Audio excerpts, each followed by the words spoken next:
शुक्लांबरधरं विष्णुं सशिवर्णं चतुर्भुजं प्रसन्नवदनं ध्यायेत् सर्वविघ्नोपशान्तये। आपदामपहत्तारं दातारं सर्वसम्पदां लोकाभिरामं श्रीरामं భూయో భూయో నమామ్యహం అని రామచంద్రమూర్తికి నమస్కారం చేసుకుని మనము రామాయణంలో తర్వాత కథ చదువుకుంటూ వెళ్దాము. మన రామచంద్రుడు, మన తండ్రి ఒకటే ప్రశ్న మీద ఉన్నారాయన. మన గంగని త్రిపదగా అని ఎందుకు అంటారు గురుగారు అని అడిగితే ఆయన అదే కథ చెప్తూ ఉన్నారు. ఇంక ఇవాళ తెలుస్తుంది ఆ తల్లి ఎందుకు త్రిపదగా అయిందో జాహ్నవి అన్న మన సర్గలో. పోయిన వారము మన భగీరథుడు పుట్టాడు. అంతకన్నా ముందు ఆయన తండ్రులు, ఆయన తాతలు కూడా ఎట్లా గంగాదేవిని భూమి మీదకి దింపాలి, ఎట్లా రసాతలానికి తీసుకెళ్ళాలి, ఏ విధంగా వాళ్ళకి గంగా తర్పణాలతో ఊర్ధ్వగతులను కలిగించాలి అని ఆలోచిస్తూ ఏ ఆలోచన తట్టక అదే మనోవ్యధతో వాళ్ళు వెళ్ళిపోయారు పాపము. ఇంకిప్పుడు భగీరథుడు పుట్టాడు. ఆయన పాలించినంత వరకు రాజ్యాన్ని పాలన చేసుకున్నాడు. ఆయనకి కూడా మళ్ళీ పిల్లలు లేరు. పిల్లల కోసం ఎట్లయినా యజ్ఞం చేద్దామనుకున్నాడు, తపస్సు చేద్దామనుకున్నాడు. అదే సమయంలో ఆ తపస్సు చేస్తున్న సమయంలోనే తాతలకి ముత్తాతలకి కూడా ఊర్ధ్వగతులు కలిగేటట్టు, తనకి పిల్లలు కలిగేటట్టు ఆయన వరాలు కోరుకోదలిచి తపస్సును చేసుకున్నాడు. బ్రహ్మగారు ముని ఋషి గణాలతో సహా దేవతలతో సహా కలిసి వచ్చి తప్పకుండా భగీరథ నీ కోరిక తీరుతుంది నాయన అని చెప్పి, కానీ గంగాదేవి పైనుంచి కిందికి అంత హోరెత్తిన వేగంతో పడితే ఆ పాతానికి, ఆ గంగా పాతానికి, ఆ జలపాతానికి తట్టుకోలేదు భూమి.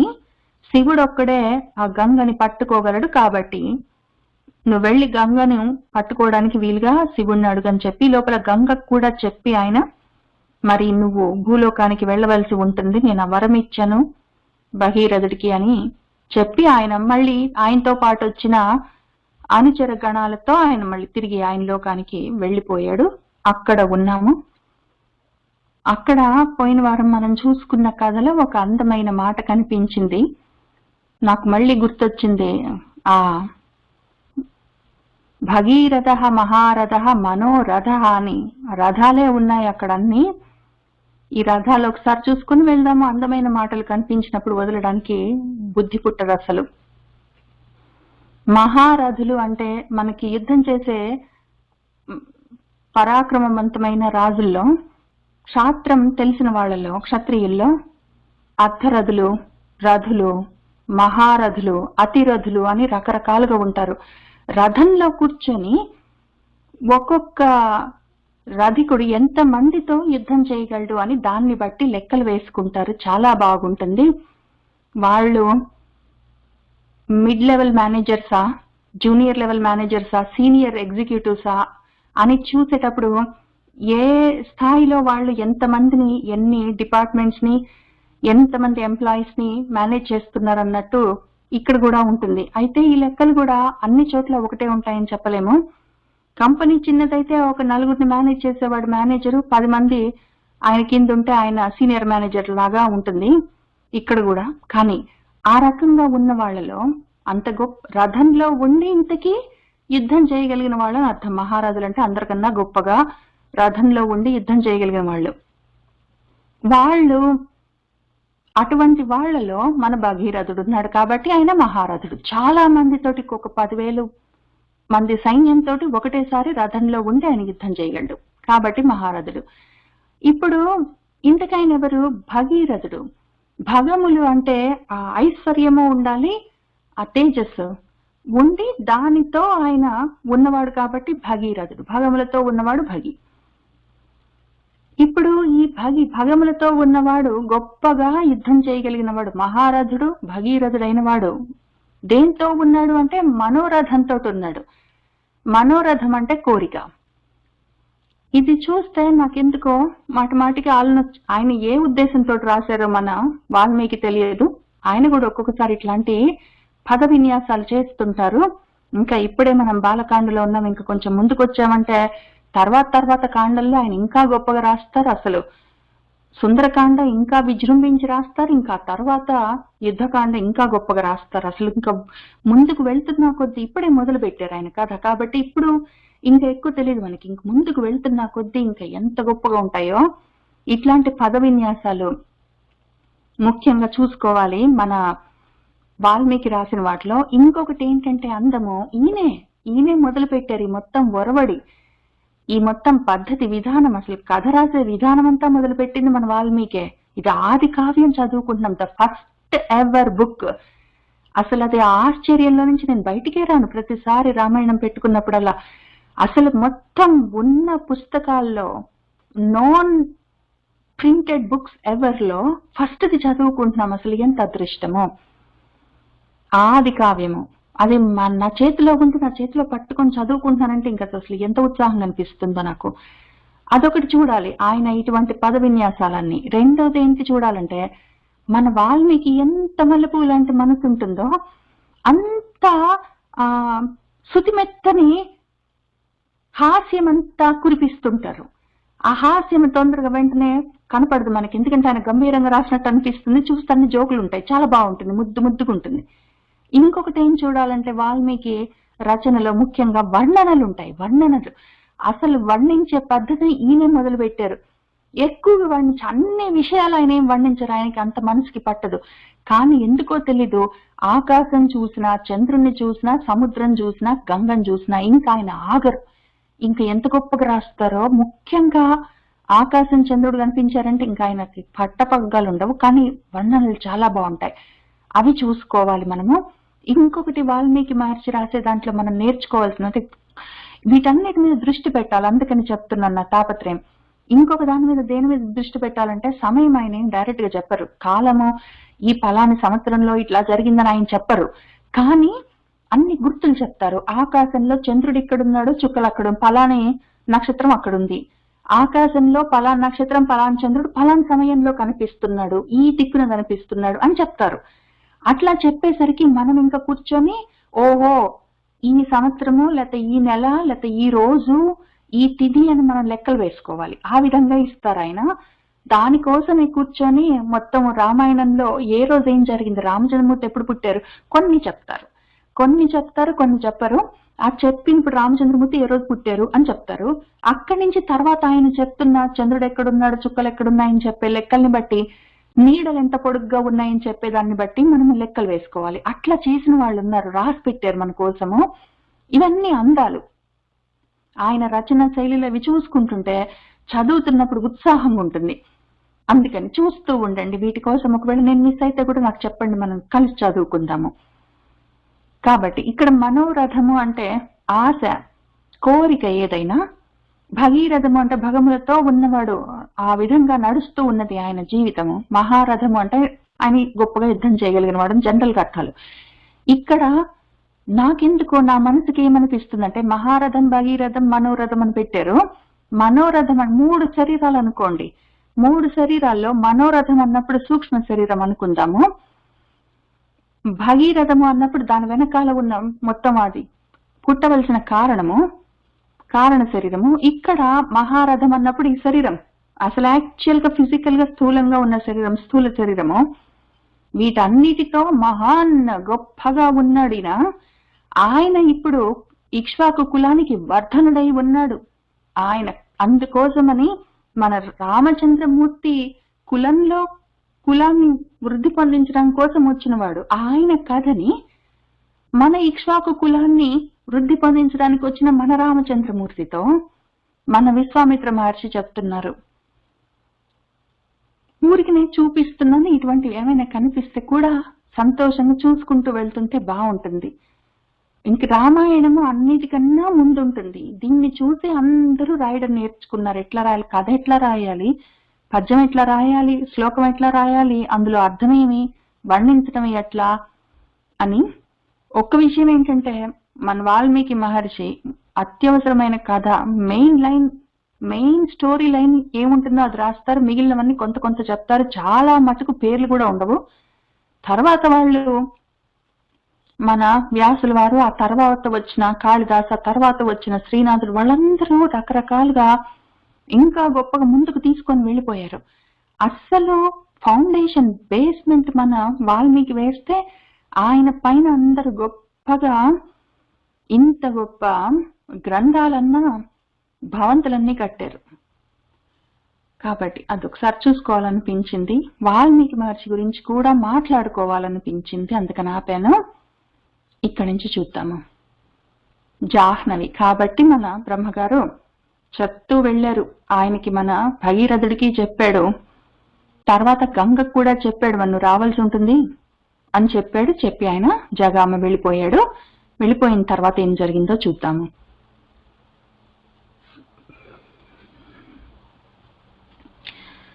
దేవదేవే గతే తస్మిన్ సహ అంగుష్టాగ్ర నిపీడితాం కృత్వా వసుమతిం రామ సంవత్సరం ఉపాసత.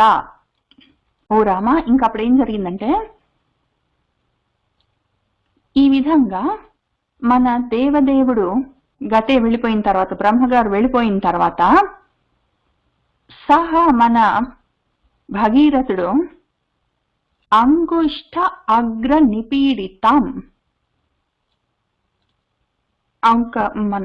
బొటనవేలు, ఆయన కాలికున్న బొటనవేలు యొక్క అగ్రము చివరి భాగం మీద నిలబడి, మొత్తం 2 కాళ్ళు, అసలు ఆయన కూర్చొని చేయలేదు తపస్సు, ఇంకా తర్వాత నిలబడి చేయలేదు.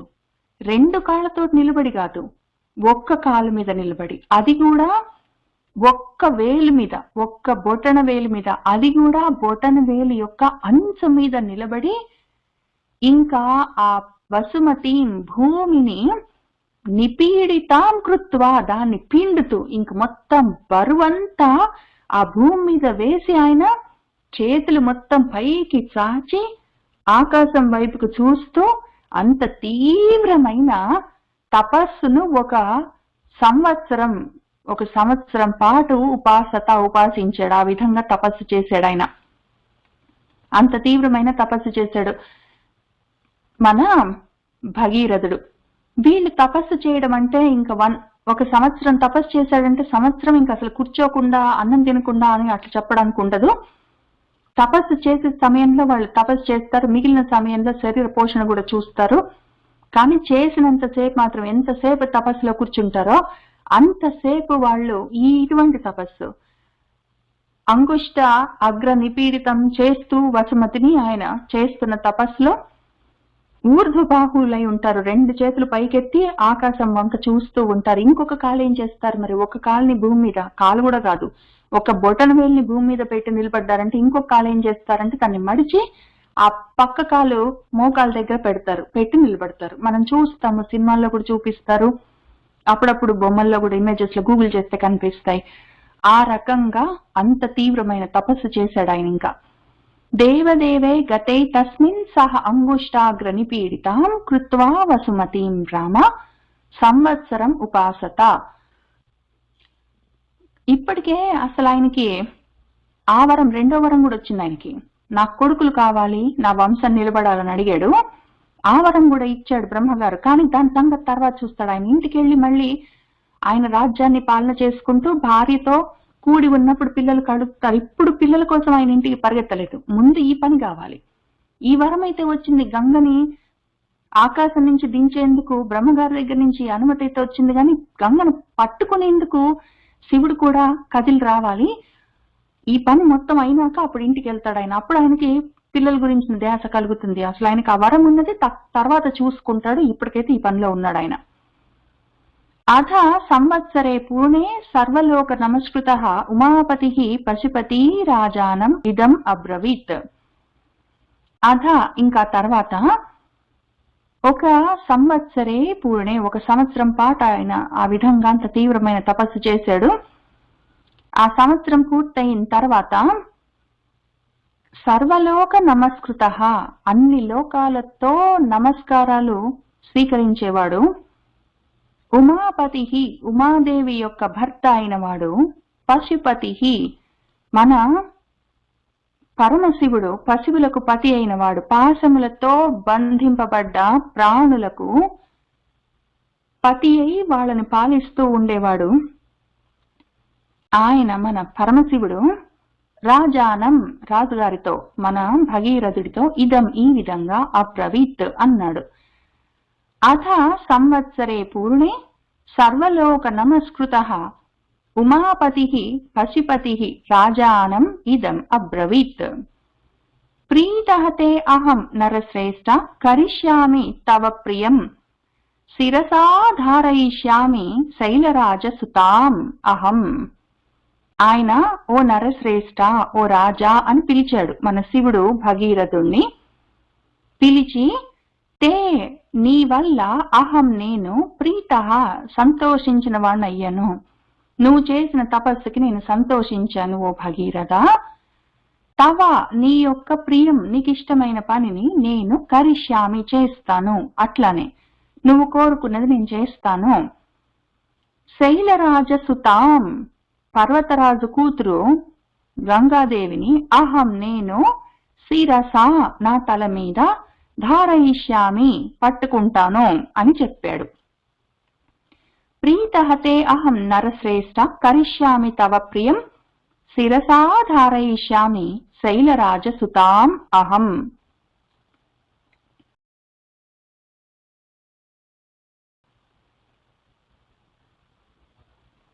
తతః హైమవతి గంగా సర్వలోక నమస్కృత తదా సా అతిమహత్రూపం కృత్వా వేగం చ దుస్సహం ఆకాశాత్ అపతత్ రామ శివే శివ శిరసి ఉత. తతః అప్పుడేం జరిగిందంటే, ఓ రామ, సర్వలోక నమస్కృత అన్ని లోకాల చేత నమస్కారాలు పొందే ఆ హైమవతి హిమవంతుడి కూతురు గంగా తదా అప్పుడు సా ఆమె అతి మహత్ ఎంతో గొప్పదైన రూపాన్ని కృత్వా చేసుకుంది. ఉత్త రూపమే కాదు, దుస్సహం సహించడానికి వీల్లేని చాలా అసహ్యమైన, అసహ్యం అంటే జుగుప్స కలిగించడం కాదు, అసహ్యమన్నా దుస్సహమన్నా సహించలేనంత అని, తట్టుకోలేనంత అని అర్థం. అసహ్యం అంటే తట్టుకోలేనంత అని అర్థం. మనం అసహ్యం అంటే అది జుగుప్స కలిగించే విషయం అని మార్చుకున్నాము. అసహ్యం అంటే సహించడం కష్టం, తట్టుకోలేనంత అని అర్థం. అంత తట్టుకోలేనంత దుస్సాహమైన, తట్టుకోలేనంత వేగాన్ని కూడా కృత్వా చేసుకుంది. ఆమె ఏం చేసిందంటే గంగాదేవి అప్పుడు సరే నేను పట్టుకుంటాను అని శివుడు అనగానే వెంటనే, ఎందుకంటే గంగాదేవి వెయిటింగ్ చేస్తుంది అక్కడ, బ్రహ్మదేవుడు చెప్పెళ్ళాడు, భగీరథుడు అడిగాడు, నేను ఒప్పుకున్నాను, నువ్వు భూమి మీదకి వెళ్ళాలని చెప్పాడు. ఇంకా ఆమె భూమి మీదకి వచ్చేస్తే, భూమి మీద డామన పడితే భూమి దాని కక్షలో నుంచి బయటపడేది ఎటో పోతుంది, నిలబడలేదు, తట్టుకోలేదు వేగం. అందుకని ఆగింది గంగాదేవి, ఇప్పుడు చూద్దాం మరి అని. ఈ లోపల ఈయన మళ్ళీ 1 సంవత్సరం పాటు తపస్సు చేసుకున్నాడు. అంతసేపు ఉన్నది గంగాదేవి. ఆయన తపస్సు చేసుకున్నాక శివుడు కనిపించి సరే నేను గంగని పట్టుకుంటాను అనగానే అప్పుడు మన సర్వలోక నమస్కృత గంగా హైమవతి సా ఆమె అతి మహత్ రూపాన్ని, దుస్సహమైన వేగాన్ని కృత్వా చేసుకుంది. అటువంటి రూపంతో, అటువంటి వేగంతో ఆకాశాత్ ఆకాశం నుంచి శివే మంగళకరమైన శివ శిరసి శివుడి యొక్క తల మీద అపతత్ ఉత పడ్డది కదా. ఆ విధంగా ఆయన సరే నేను పట్టుకుంటాను అనగానే గంగాదేవి విపరీతమైన వేగంతో, ఉరుకులు పరుగులతోటి ఆకాశం నుంచి ఆయన తల మీదికి దూకింది. తతః హైమవతి గంగా సర్వలోక నమస్కృత తదా సా అతిమహత్రూపం కృత్వా వేగం చ దుస్సహం ఆకాశాత్ అపతత్ రామ శివే శివ శిరసి ఉత. అచింతయచ్చ సా దేవి గంగా పరమదుర్ధరా విశామి అహం హి పాతాళం శ్రోతసా గృహ్య శంకరం. ఇంకా పరమ దుర్ధర, ధరించడం దుర్ధరము, కష్టము. ధరించడం కష్టం, ఆమెని సహించడం కష్టం, దుస్సహం. ధరించడం కష్టం, దుర్ధరం. అటువంటి ధరించడం కష్టం, ఉత్త దుర్ధరం కాదు, ఆమె పరమ దుర్ధరం, పరమ కష్టం ఆమెను పట్టుకోవడం. అటువంటి సా గంగాదేవి, ఆ గంగాదేవి ఆమె ఏం చేసిందంటే అచింతయత్, ఆలోచించుకుంది. ఆమె ఆయన తలపైకి దూకుతూ ఆమె ఒక ఆలోచన చేసుకుంది. ఇదిగో శంకరం గృహ్య, శంకరుణ్ణి పట్టుకుని స్రోతసా, నా ప్రవాహ వేగంతో పాతాళం వైపుకి అహం, నేను విసామిహి, వెళ్ళిపోతాను అనుకున్నాను. శంకరుణ్ణి పట్టుకునే వెళ్ళిపోదాం పాతాళం వైపుకి. ఆయన పట్టుకొని నేను గంగను పట్టుకుంటాను అన్నాడు కదా, ఎంత పట్టుకుంటాడో చూద్దాం, నా ప్రవాహ వేగంతో ఆయన్ని కూడా నేనే పట్టుకొని పాతాళానికి వెళ్ళిపోతాను అని ఆమె అనుకుంది.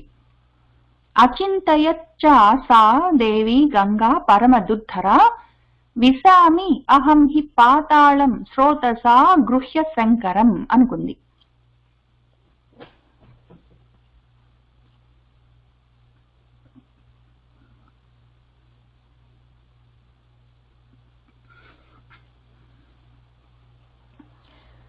తస్య అవలేపనం జ్ఞాత్వా క్రుద్ధః తు భగవాన్ హరః తిరోభావయితుం బుద్ధిం చక్రే త్రినయనః తదా. అప్పుడు త్రినయనః, మన 3 కన్నులున్నవాడు, 2 కళ్ళుంటేనే అన్నీ చూడొచ్చు, ఆయనకి 3 కళ్ళు, జ్ఞాననేత్రంతో సహా అన్నీ తెలుసుకోగలడు ఆయన.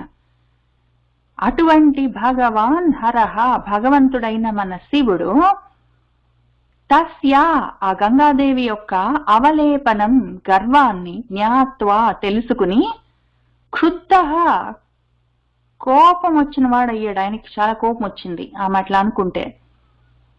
అందుకని ఆయన ఆమెని తిరోభావయితుం, ఆమెనే లేకుండా చేద్దాం, ఆమెనే మాయం చేసేద్దాం అని బుద్ధిం చక్రే, ఆలోచన చేసుకున్నాడు. ఆయన పాపము ఏదో భగీరథుడు అడిగాడు, భగీరథుడికి గంగ కావాలి, ఎందుకు అంటే మళ్ళీ భగీరథుడి కోసం కాదు, వాళ్ళ ముత్తాతల కోసం భగీరథుడు ఇంత తాపత్రయపడుతున్నాడు. ఆ గంగాదేవిని ఇస్తానని బ్రహ్మగారు ఒప్పుకున్నాడు, కానీ పట్టుకోవడానికి భూమికి శక్తి లేదు, నేను సహాయం చేస్తాను, నాకు అంత శక్తి ఉంది కాబట్టి అని ఆయన అనుకుంటే, ఈయనను పట్టుకొని ఈడ్చుకొని వెళ్ళిపోతాను నా ప్రవాహంలో అని ఆమె అనుకుంటే ఆయన కోపం వచ్చింది. ఆయన ఏమనుకున్నాడు, నన్ను లాక్కొని పోవడం కాదు పాతాళానికి, నేనే గంగ లేకుండా చేస్తాను, కనపడకుండా చేస్తానని ఆయన అనుకున్నాడు. తస్య అవలేపనం జ్ఞాత్వా క్రుద్ధః తు భగవాన్ హరః తిరోభావయితుం బుద్ధిం చక్రే త్రినయనః తదా. సా తస్మిన్ పతితా పుణ్యే రుద్రస్య మూర్ధని హిమవత్ ప్రతిమే రామ జటామండల గహ్వరే. అప్పుడు సా, ఆమె, ఆ పుణ్యకరమైన మన పావనమైన గంగాదేవి, తస్మిన్, ఆ యొక్క పుణ్యమైన పవిత్రమైన రుద్రస్య, రుద్రుడి యొక్క మూర్ధని, శిరస్సు మీద, ఆయన తలపైకి పతిత, పడ్డది వచ్చి. ఆయన తల ఎట్లా ఉంది అంటే హిమవత్, హిమవంతుల్లాగా, ప్రతిమే, ఆ విధంగా ఉంది. ఏదో హిమవత్ పర్వతంలాగా ఉంది మన శివుడి యొక్క తల. ఆ తల మీద జటామండలము, ఆయన జట ఎట్లా ఉంది అంటే గహ్వరాలతోటి ఏదో ఒక పెద్ద గుహలాగా ఉంది. ఆయన జటామండలము పర్వతంలాగా లేదు, ఆయన తలే పర్వతంలాగా ఉంది. ఆ తల మీద ఉన్న ఈ జటామండలం అంతా పెద్ద గుహలాగా ఉంది. అటువంటి గుహలాగా ఉన్న జటామండలంతో ఉన్న హిమవత్ పర్వతం లాగా ఉన్న రుద్రుడి యొక్క ఆ పావనమైన పవిత్రమైన తలపైకి సా పుణ్య, మన పావనమైన గంగాదేవి పతిత, పడింది. సా తస్మిన్ పతితా పుణ్యా పుణ్యే రుద్రస్య మూర్ధని హిమవత్ ప్రతిమే రామ జటామండల గహ్వరే సా కథంచిన్మహీం గంతుం నా అశక్నోత్ యత్నం ఆస్థిత నయేవ నిర్గమనం లేభే జటామండల మోహిత. ఇంకా సా ఆమె పాపము గంగాదేవి ఆ విధంగా నమ్మి ఒక్క దూకింది పైనుంచి ఆయన తల్లో. ఆయన మాయం చేసేసాడు దాన్ని అక్కడే. ఇంకా సా ఆ గంగాదేవి యత్నం ఆస్థిత చాలా ప్రయత్నం చేసింది. ఎంతో ప్రయత్నంతో కూడి ఉన్నా కూడా, ఎంత ప్రయత్నం చేసినా కూడా కథంచిత్ కొంచెం కూడా మహీం భూమి మీదికి గంతుం దూకడానికి నా అశక్నోత్ ఆమెకు శక్తి చాలలేదు. భూమిపైకి దూకడానికి ఆమెకు అవకాశమే రాలేదు. అసలు ఎంత ప్రయత్నం చేసిందో ఆ తల్లో నుంచి బయటికి రావడానికి, ఆయన జటాజూటంలో నుంచి. ఆ విధంగా జటామండల మోహిత, ఆ జటామండలంలో శివుడి యొక్క జడల్లో ఆమె చిక్కుకున్నది. ఆమెకి ఎటువైపు నుంచి బయటపడాలో దిక్కుతోచలేదు. ఆమె మోహానికి గురైంది. ఆమెకు దిక్కుతోచలేదు. ఎటు నుంచి బయటికి రావాలో ఆమెకు అర్థం కాలేదు. అటువంటి స్థితిలో నిర్గమనం, బయటికి రావడం, గమనం బయటికి, గమనం అంటే రావడం, నిర్గమనం అంటే బయటికి రావడం ఆమెకు ఏ విధంగానో నయేవ లేభే లభించలేదు. అవకాశం దొరకలేదు ఆమెకు మళ్ళీ బయటపడడానికి. సా కథంచిన్ మహీం గంతుం నా అశక్నోత్ యత్నం ఆస్థిత నయేవ నిర్గమనం లేభే జటామండల మోహిత. ఎంత ప్రయత్నించినా లాభం లేకుండా పోయింది. ఆమె పాపం లేభే, ఆమెకి లాభం లేదు, అసలు లభించలేదు మార్గమే. అంత మోహము, దారి తొరగలేదు. తత్ర ఏవ అభ్రమత్ దేవి సంవత్సర గణాన్ బహూన్ తాం అపశ్యన్ పునః తత్ర తపః పరమం ఆస్థితః. తత్ర ఇంకా అక్కడనే మన శివుడి యొక్క జటాజూటంలోనే, ఆయన తల మీదనే, ఏవా అక్కడే అదే విధంగా ఒక సంవత్సర గణాన్ బహూన్, బహూన్ ఎన్నో, సంవత్సర గణాన్ సంవత్సరాల సమూహాలను, ఎన్నో సంవత్సరాలను ఆ దేవి మన గంగాదేవి అక్కడే అభ్రమత్ భ్రమిస్తూ ఆ భ్రమలో తిరుగుతూనే ఉన్నది. ఆయన తలలో ఉన్న ఆ జటాజూటంలో బయటికి రావడానికి దిక్కు తోచక ఆమెకు మోహంలో పడి అక్కడే ఆ భ్రమలోనే భ్రమిస్తూ గిరిగిరా తిరుగుతూ అక్కడే ఉండిపోయింది ఎన్నో సంవత్సరాలు. ఇంకా మనవాడు ఒక 1000 సంవత్సరాలు తపస్సు చేసుకున్నాడు. శివుడు సరే పట్టుకుంటా అన్నాడు. ఇంకొచ్చేస్తుంది అంటే ఏంటి వచ్చేది? ఏమీ రాలేదు. తాం ఆమెను తత్ర అక్కడ అపశ్యత్ కానక, ఆమె కనిపించక, పునః మనవాడు పాపం మళ్ళీ పరమం తపః గొప్ప తపస్సును ఆస్థిత పట్టుకున్నాడు. మళ్ళీ ఇంకేం చేస్తాడు? ఇంకొచ్చేస్తుంది గంగా అని చాలా రోజులు ఎదురు చూశాడు. ఎన్ని సంవత్సరాలైనా, అంటే ఆకాశం నుంచి రావాలి కదా, కొంచెం సమయం పడుతుంది అనుకొని కూడా వెయిటింగ్ చేశాడు పాపం. ఎన్ని సంవత్సరాలు ఎదురు చూసినా గంగ కనిపించకపోయాయి అక్కడ ఆయనకి. చూసి ఏం జరిగిందో ఆయనకు అర్థం కాక మళ్ళీ కనుక్కోవడం కోసం, ఏం జరిగిందో చూడడం కోసం ఆయన మళ్ళీ గొప్ప తపస్సును అక్కడే కూర్చొని మళ్ళీ మొదలు పెట్టాడు. ఇంక ఇంటికి వెళ్ళేది కూడా లేదు పాపం ఆయనకి. తత్ర ఏవ అభ్రమత్ దేవి సంవత్సర గణాన్ బహూన్ తాం అపశ్యన్ పునః తత్ర తపః పరమం ఆస్థితః అనేన తోషితః చ అభూత్ అత్యర్థం రఘునందన విససర్జ తతః గంగాం హరః బిందుసరః ప్రతి. ఇంకా ఓ రఘునందన, ఓ రామ, మన శివుడు ఈ విధంగా మళ్ళీ గొప్ప తపస్సు చేస్తున్న భగీరథుణ్ణి చూసి, అనేన ఆ తపస్సు చేత, అత్యర్థం తోషితః చాలా సంతోషించిన వాడు అభూత్ అయ్యాడు. అంత గొప్ప తపస్సు చేస్తున్న భగీరథుణ్ణి చూసి ఆయన తపస్సుకి ఆయన మెచ్చాడు మన శివుడు. ఆ విధంగా మెచ్చిన వాడై తతః అప్పుడు మన హరహ హరుడు బిందుసరః ప్రతి బిందు సరస్సు వైపుకు గంగాం గంగను విససర్జ వదిలాడు. బిందు సరోవరం వైపుకి కొంత గంగని తల్లో నుంచి వదిలిపెట్టాడు. ఆయన మార్గం చూపిస్తే గంగకి దారి దొరికి బయటకు వచ్చింది ఆమె. అనేన తోషితః చ అభూత్ అత్యర్థం రఘునందన విససర్జ తతః గంగాం హరః బిందుసరః ప్రతి తస్యాం విసృజ్యమానాయాం సప్త స్రోతాంసి జజ్ఞిరే హ్లాదిని పావని చయేవ నళిని చ తథా అపరా తిస్రః ప్రాచీన్ దిశం జగ్ముః గంగాః శివజలాః శుభాః.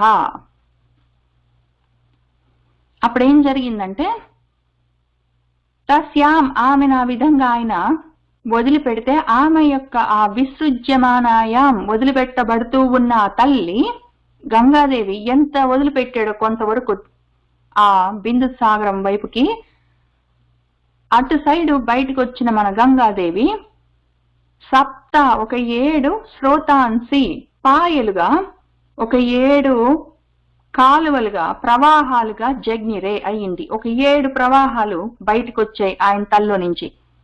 ఆయన తల్లో నుంచి ఆయన జటాజూటంలో నుంచి ఒక ప్రదేశంలో ఆమె బయటికి వదిలిపెడితే అక్కడి నుంచి ఆమె కిందికి దూకుతూ 7 పాయలయ్యింది. హ్లాదిని పావని చయేవ అట్లానే నళిని చ అట్లానే తథా అదే విధంగా అపరా ఇంకా వేరుగా 3 పేర్లతో హ్లాదిని పావని నళిని అని 3 విధాలుగా ఆ శుభాహ మంగళకరమైన శివజలాహ ఇక్కడ శుభంకరము దానికన్నా గొప్ప శివము భావనం చేసే మంగళకరమైన జలాహ జలాలతో ఉన్న గంగాహ గంగలు తిస్రహ 3 ప్రాచీన్ దిశం తూర్పు దిక్కు వైపు జగ్ముహు వెళ్ళాయి. ఆయన తల్లో నుంచి వదిలిపెడితే 3 పాయలుగా ఉన్న ఈ ప్రవాహాలు పరమశివమైన మంగళకరమైన జలములతో కూడిన శుభాన్ని కలగజేసే పుణ్యకరమైన గంగలుగా 3 గంగా ప్రవాహాలుగా తూర్పు వైపుకి వెళ్ళాయి. వాటి పేరు హ్లాదిని పావని నళిని. తస్యాం విసృజ్యమానాయాం సప్త స్రోతాంసి జగ్నిరే హ్లాదిని పావని చయేవ నళిని చ తథా అపరా తిస్రః ప్రాచీన్ దిశం జగ్ముః గంగాః శివజలాః శుభాః. సుచక్షుః చయేవ సీతా చ సింధుః చయేవ మహానదీ తిస్రః తు ఏతాః దిశం జగ్ముః ప్రతీచీం తు శుభోదకాః. ఇంకా 3 అటువైపుకి వెళ్ళాయి కదా, ప్రాచీన్ దిక్కు వైపుకి తూర్పు దిక్కు వైపుకి. ఇప్పుడు ప్రతీచీం దిశం పడమర దిక్కుకి ఇంకొక తిస్రః 3 ఏతాహ ఈ నదులు బయలుదేరాయి.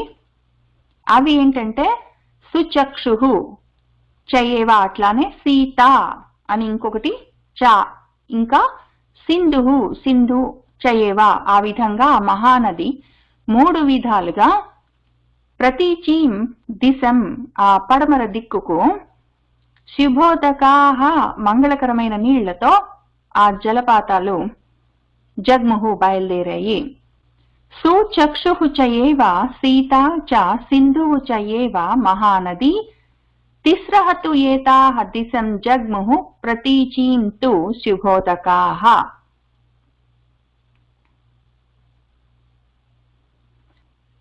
సప్తమీ చ అన్వగాత్ తాసాం భగీరథం అధః నృపం భగీరథః అపి రాజర్షిః దివ్యం స్యందనం ఆస్థితః ప్రాయాత్ అగ్రే మహాతేజాః గంగా తం చ అపి అనువ్రజత్. ఇంకా 3 తూర్పు వైపుకి 3 పడమర వైపుకి వెళ్ళాయి కదా. ఇప్పుడు సప్తమి 7వ ప్రవాహం ఉన్నది. ఆ 7వ ప్రవాహము ఆ గంగా ప్రవాహము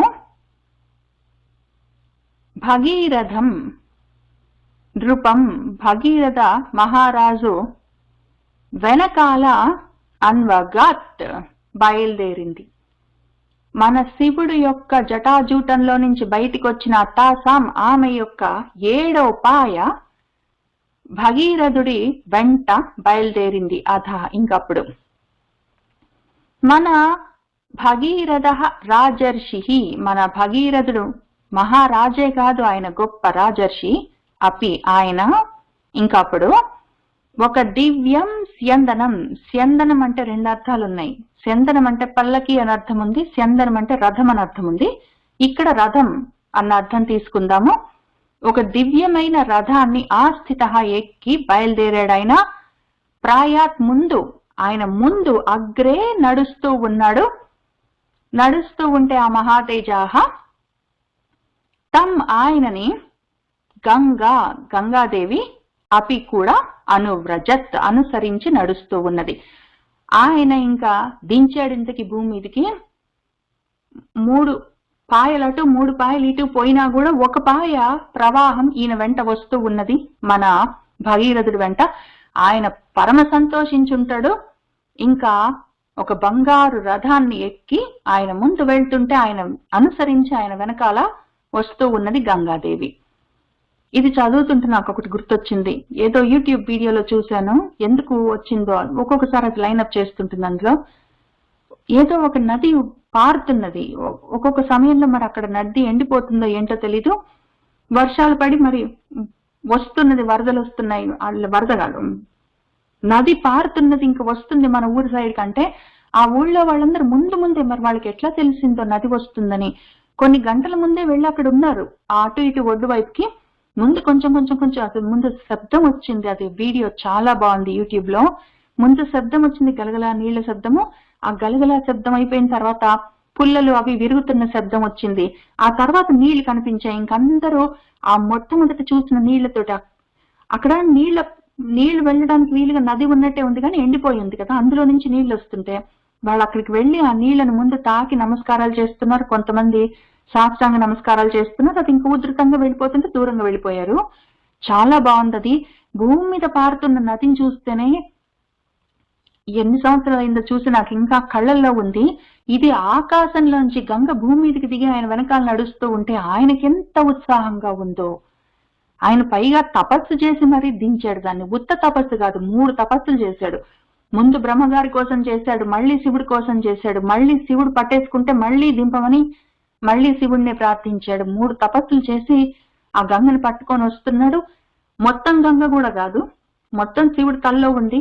కొంచెం ఆయన వదిలిపెట్టింది, అటు కొంచెం ఇటు కొంచెం పోయినా కూడా కొంత ఆయన వెనకాల వస్తుంటే ఆయన ఎంతో ఉత్సాహంతో పరవళ్లు తొక్కుతున్న మనసుతోటి ముందు వెళ్తున్నాడు బంగారు రథంలో. మనోరథం వాళ్ళ పైగా ఆయన మనోరథం నెరవేరుతూ ఉన్నది. ఆయన హిరణ్య రథాన్ని ఎక్కి వెళ్తూ ఉన్నాడు. ఆయన వెనకాల మన గంగాదేవి పరవళ్లు తొక్కుతూ వస్తూ ఉన్నది. సప్తమి చ అన్వగాత్ తాసాం భగీరథం అథ నృపం భగీరథ అపి రాజర్షి దివ్యం స్యందనం ఆస్థితః ప్రాయాదగ్రే మహాతేజాః గంగాం తం చ అపి అనువ్రజత్. గగనాత్ శంకరశిరః తతః ధరణిం ఆశ్రితా వ్యసత్పత జలం తత్ర తీవ్ర శబ్ద పురస్కృతం. ఇంకిక్కడి నుంచి ఆ గంగాదేవి ఎట్లా దిగింది, ఏంటి జరిగిందంతా చూపిస్తున్నారు మన వాల్మీకి మహర్షి. ఇంకా మొత్తం లైవ్ టెలికాస్ట్. ఇప్పుడు ఆ గంగ గగనాత్ గగనం నుండి శంకర శిరః శంకరుల వారి శిరస్సు పైకి దూకింది. తతః అక్కడి నుంచి ధరణిం భూమిని ఆశ్రయించింది. ఇంకా భూమి మీద పడ్డాక తీవ్ర శబ్ద పురస్కృతం తీవ్రమైన పెద్ద శబ్దాలతో కూడి ఉన్నదై తత్ర అక్కడే ఆ భూమి మీద ఆ జలము గంగా జలము వ్యసత్పత ప్రవహిస్తూ ఉన్నది, పారుతూ ఉన్నది. గగనాత్ శంకర శిరః తతః ధరణిం ఆశ్రిత వ్యసత్పత జలం తత్ర తీవ్ర శబ్ద పురస్కృతం. మత్స్య కచ్చప సంఘైః చ సింసిమార గణైః తదా పతద్భిః పతితైః చ అన్యైః వ్యరోచత వసుంధర. ఇంకా గంగాదేవితో ఉన్న మన భూమి ఎంత గొప్పగా ప్రకాశిస్తూ ఉన్నది అంటే, మత్స్యాలు చేపలు, కచ్చపాలు, తాబేళ్లు, ఆ సంఘైహి సంఘాలు సమూహాలు, ఇంక ఎన్నో. ఆకాశంలో నుంచి గంగ పడుతుంది అంటే ఉత్త గంగ ఎందుకు వస్తుంది? గంగలో ఉన్న సర్వ జల ప్రాణులన్నీ వస్తాయి. ఆ జలచరాల్లో ముఖ్యంగా ఏముంటాయి మనకు? మత్స్యాలు, చేపలు. బోలెడు చేపలన్నీ మిలమిలా మెరుస్తున్నాయి ఆకాశంలోంచి కిందికి దూకి ఆ కింద భూమి మీద ప్రవహిస్తున్న గంగలో. కచ్చపాలు ఎన్నో, తాబేళ్లు, వాటితో పాటే సింసిమారాలు, మొసళ్ళు, ఆ గణైహి గణాలు సమూహాలు. తదా అప్పుడు పతద్భిః పడుతూ ఉన్నాయి పైనుంచి, ఆకాశంలో నుంచి అవి కూడా నీళ్లతో పాటు పడుతూ ఉన్నాయి, భూమి మీద పారుతూ ఉన్నాయి. ఆ పతద్భిః పడుతూ ఉన్న ఈ మత్స్యాలు, కచ్చపాలు, సింసిమారాలు, ఆ పతితైః చ అన్యైః, అన్యైః వేరే ఇంకా ఎన్నో జలచరాలన్నీ పడుతూ ఉన్నాయి. వాటన్నిటితో వసుంధర భూమి వ్యరోచత ప్రకాశిస్తూ ఉన్నది, గొప్పగా వెలిగిపోతూ ఉన్నది. మత్స్య కచ్చప సంఘైః చ సింసిమార గణైః తదా పతద్భిః పతితైః చ అన్యైః వ్యరోచత వసుంధర. తతః దేవర్షి గంధర్వాః యక్ష సిద్ధ గణాః తదా వ్యలోకయంత తే తత్ర గగనాత్ గాం గతాం తథా. తతః ఇంకప్పుడు దేవ ఋషి గంధర్వాః దేవతలు, ఋషులు, గంధర్వులు, యక్ష సిద్ధ గణాః యక్షులు, సిద్ధులు, ఆ గణాలు, తదా అప్పుడు, తే వాళ్ళందరూ, తథా ఆ విధంగా పెద్ద హోరెత్తిన శబ్దాలతో, వెల్లువెత్తిన అలలతో, చేపలు మొదలైన రకరకాల మొసళ్లతో కూడిన, తాబేళ్లతో కూడిన జలచరాలతో ఆ గంగా గగనాత్ ఆకాశం నుంచి గాం భూమి మీదికి గతాం వెళ్తూ ఉంటే, తే వాళ్ళందరూ తత్ర అక్కడే ఆకాశంలో ఎక్కడ వాళ్ళు అక్కడ నిలబడి వ్యలోకయంతా చూస్తూ ఉన్నారు, ఆలోకిస్తున్నారు గొప్పగా. వ్యలోకనం, అది ఆలోకనం అంటే చూస్తూ ఉండడం, ఆశాంతం లోకనం చూస్తూ ఉండడం. వ్యలోకనం ఎక్కడికి చూడాలో వాళ్ళకి తెలియట్లేదు. వివిధ రకాలుగా వివిధ ప్రదేశాల్లో నుంచి, అక్కడ ఆకాశంలోంచి శివుడు తల మీద పడుతుందా, అక్కడి నుంచి భూమి మీద పడుతుందా, అది పారుతుందా, అందులో చేపలున్నాయా, మిగిలిన కచ్చపాలున్నాయా, వీటన్నిటిని ఏది చూడాలో తెలియట్లేదు. వాళ్ళు వ్యలోకయంతం చేస్తున్నారు, అన్ని వైపులకి ఆశ్చర్యంగా తిరిగి తిరిగి కళ్ళు తిప్పి చూస్తున్నారు. తతః దేవర్షి గంధర్వాః యక్ష సిద్ధ గణాః తదా వ్యలోకయంత తే తత్ర గగనాత్ గాం గతాం తథా.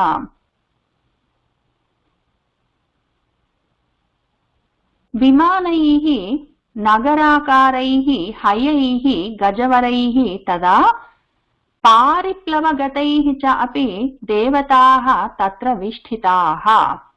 ఇంకా ఇంకా పైలోకాల్లో ఉన్న దేవతలు అంటే, ఇప్పుడు ఏదో భువర్లోకంలో ఉన్న మునులు, ఋషులు, గంధర్వులు, యక్షులు ఇట్లాంటి వాళ్ళందరూ అక్కడే ఉంటారు, పర్వాలేదు.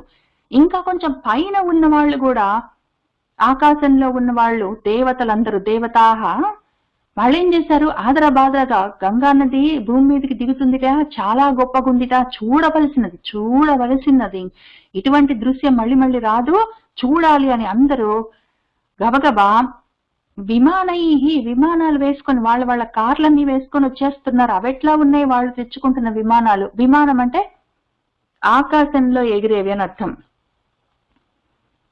ఆ విమానాలన్నిటిని తీసుకొని, ఆ విమానాలు ఎట్లా ఉన్నాయి? నగరాకారై, పెద్ద పెద్ద ఊళ్ళు ఉన్నట్టున్నాయి వాళ్ళ విమానాలు. మనకున్నట్టు 4 సీటర్స్ 6 సీటర్స్ బుజ్జి బుజ్జి కార్లు కాదు. ఒక్కొక్క విమానము ఒక నగరం ఉన్నంత ఉంది. ఆ రకంగా నగరాకారాల్లో ఉన్న గొప్ప గొప్ప విమానాలను వేసుకొని వచ్చేస్తారు వాళ్ళు. పైగా కొంతమంది హయైహి గజవరైహి, హయాలు గుర్రాలతో పూంచిన విమానాలు, కొంతమంది అసలు గుర్రాలపైనే. గజవరైహి, వరం అంటే శ్రేష్టమైన గజాలు పూంచిన విమానాలు, నగరాల్లాగా ఉన్న వాటిని వేసుకొని తదా వచ్చేశారు. తత్ర అక్కడ ఆ దేవతాహ వాళ్ళందరూ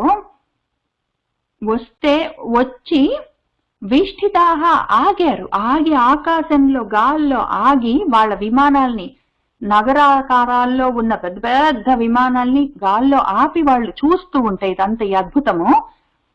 వాళ్ళ విమానాలకి పూంచిన ఈ అశ్వాలు, గజవరాలు ఉన్న ఏనుగులు, గుర్రాలు అవి గాల్లో కదలకుండా వాటిని ఆపితే ఏదో కారుని మొత్తం ఆపేయకుండా పార్కింగ్ లో ఉంచడాన్ని న్యూట్రల్ లోనో పార్కింగ్ లోనో ఉంచి ఇంకా అసలు ఇంజన్ ఆఫ్ చేయకపోతే అని శబ్దం వస్తుంది కదా, ఆ రకంగా వీటిని కూడా ఎక్కడికి వెళ్ళట్లేదు, గాల్లో ఆపేశారు, నిలబెట్టేస్తే ఆ విమానాలకి పూంచిన ఆ గుర్రాలు, ఏనుగులు అవి పారిప్లవగత అవి కదులుతున్నాయి, అవి రెస్ట్లెస్ గా ఉన్నాయి. వాటిని ఆ నిలబెట్టేశారు ఆకాశంలో కదలకుండా, అవి రెస్ట్లెస్ గా ఉన్నాయి, కదులుతున్నాయి.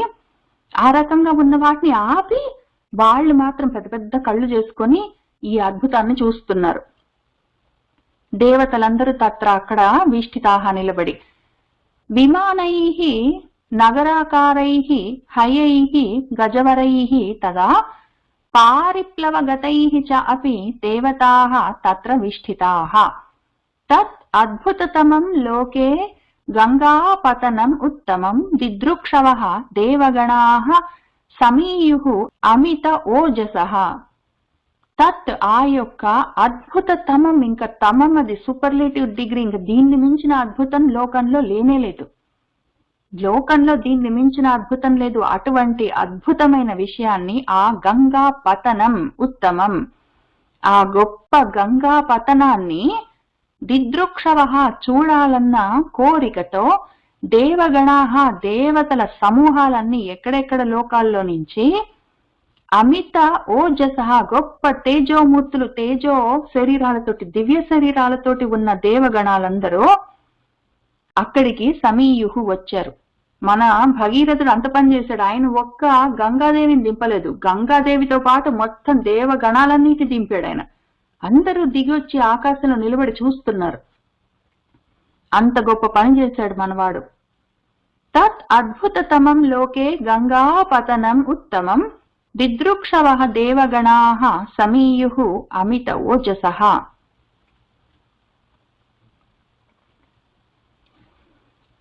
సంపతద్భిః సురగణైః తేషాం చ ఆభరణోజసా శత ఆదిత్యం ఇవ ఆభాతి గగనం గతతోయదం.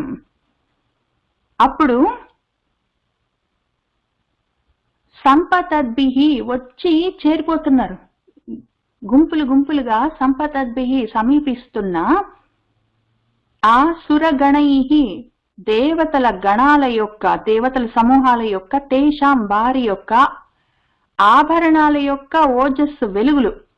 ఈ దేవతలందరూ గొప్ప గొప్ప విమానాలు, ఏదో పెద్ద పెద్ద ఊళ్ళలాగా ఉన్నాయి ఒక్కొక్క విమానం, దాన్ని తీసుకొని వాళ్ళు వచ్చేస్తే దాంట్లో ఆ విమానాల్లో వచ్చిన ఈ దేవత సమూహాలన్నీ ఉన్నాయి. వాళ్ళందరూ గొప్పగా అలంకరించుకొని వచ్చారు, దివ్యమైన శరీరాలు. పైగా ఆ దివ్యమైన శరీరాలు వెలుగుతున్నాయి, వాటితో పాటు ఆ శరీరాలకి వాళ్ళు వేసుకున్న ఆభరణాలు ఉన్నాయి.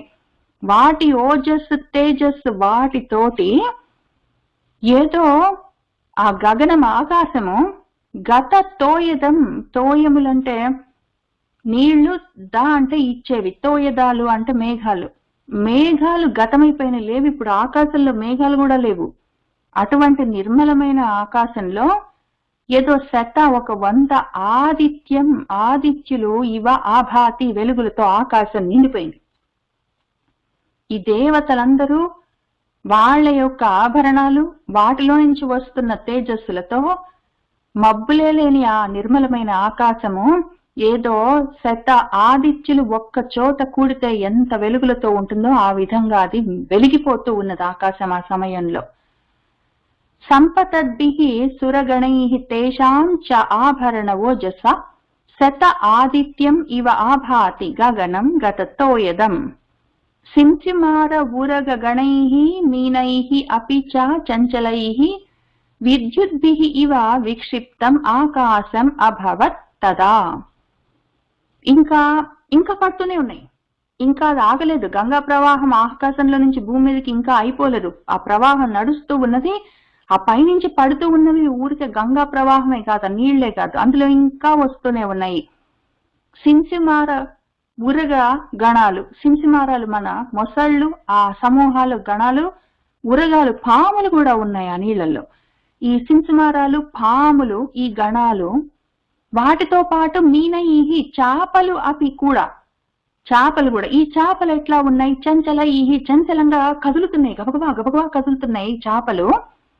ఈ మొసళ్ళు గబగబా కదులుతున్నాయి, ఉరగాలు పాములు కదులుతున్నాయి, వంకటింకర వంకటింకర గబగబా కదులుతున్నాయి. ఇవన్నీ కదులుతుంటే ఈ మొత్తం వెలుగులన్నీ ఉన్నాయి కదా ఆకాశంలో, వీళ్ళందరూ నిలబడి చూస్తుంటే వాళ్ళ విమానాల మీద, వాళ్ళ మీద, వాళ్ళ ఆభరణాల మీద అవన్నీ వెలుగులు పడి అవి రిఫ్లెక్ట్ అయ్యి ఈ ఆకాశంలో నుంచి కింద పడుతున్న మొసళ్ళు, చేపలు, పాములు, ఏదో తాబేళ్లు, వీటన్నిటి మీద, వీటి శరీరాల మీద పడి అవి మిలమిల మెరుస్తున్నాయి. అవి ఏదో తారకలు వెలిసినట్టు ఆ నీళ్ళల్లో ఉన్న ఈ చేపలు వాటి మీద ఈ వెలుగులు పడి అవి చుక్కల్లాగా మెరుస్తున్నాయి. ఏదో ఎంత వెలుగులతో ఉంది అంటే ఇంకప్పుడు ఆ ఆకాశము విద్యుద్భిహి అంటే మెరుపులు, మెరుపులతో ఇవ లాగా విక్షిప్తం, పైగా ఇట్లా చల్లబడుతున్న మెరుపులు, అవి ఇట్లా చమక్ చమక్కని మెరుస్తున్నాయి. చేపలు అవన్నీ, పాములు, చేపలు, మొసళ్ళు అవన్నీ చమక్ చమక్ మనం మెరుస్తుంటే ఏదో విద్యుత్ కాంతులన్నీ ఇట్లా చల్లా చెదరుగా చల్లబడుతున్నట్టు ఆకాశం అంతా. ఆ రకంగా ఆకాశం తదా అప్పుడు అభవత్ మహా గొప్పగా వెలిగిపోతూ ఉన్నది. సింసిమార ఉరగ గణైః మీనైః అపి చంచలైః విద్యుద్భిః ఇవ విక్షిప్తం ఆకాశం అభవత్ తదా పాండరైః సలిల ఉత్పీడైః కీర్యమాణైః సహస్రధా శారదాభ్రైః ఇవ ఆకీర్ణం గగనం హంస సంప్లవైః. ఇంకా అక్కడికి అయిపోలేదు, హంసలు కూడా ఉన్నాయి.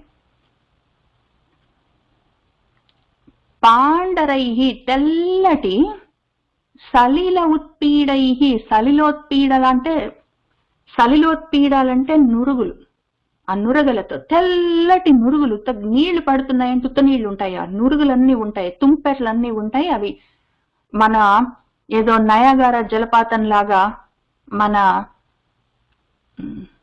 ఏం నాగార్జున సాగర్ జలపాతాల్లాగా పైనుంచి జలపాతం మన నాగార్జున సాగరే మనం కట్టుకున్నది, మన భూమికి కొంచెం పైన ఉంటుంది.